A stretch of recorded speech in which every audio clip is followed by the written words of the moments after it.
చిల్లర చీప్ దరిద్రం కొట్టి చేష్టలు చేసేటటువంటి పిర్రి ఎదవలందరికీ కూడా నేను చెప్పదలుచుకున్నాను. పిర్రి ఎదవలందరికీ కూడా నేను చెప్పదలుచుకున్నాను. పిర్రి ఎదవలందరికీ కూడా నేను చెప్పదలుచుకున్నాను. పిర్రి ఎదవలందరికీ కూడా నేను చెప్పదలుచుకున్నాను. ఇప్పటికైనా మారి చావండి.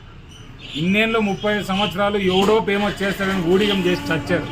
ఇప్పటికైనా మారితే మీ భవిష్యత్తు బాగుంటుందని మీ అందరికీ నేను తెలియజేస్తున్నాను. ఇప్పటికైనా కుప్పాన్ని అభివృద్ధి చేద్దాం. కుప్పం తలరాత మారుద్దాం. అది జగన్మోహన్ రెడ్డి గారితోనే సాధ్యం. మీరందరూ కూడా దయచేసి కలిసి రావాలని నేను ప్రజలందరినీ కూడా మనస్ఫూర్తిగా కోరుకుంటూ సెలవు. చిల్లర చీప్ దరిద్రం కొట్టి చేష్టలు చేసేటటువంటి పిర్రి ఎదవలందరికీ కూడా నేను చెప్పదలుచుకున్నాను. ఇప్పటికైనా మారి చావండి. ఇప్పటికైనా మారి చావండి. ఇప్పటికైనా మారి చావండి. ఇప్పటికైనా మారి చావండి. ఇన్నేళ్ళు 35 సంవత్సరాలు ఎవడో ఫేమస్ చేస్తాడని ఊడిగం చేసి చచ్చారు.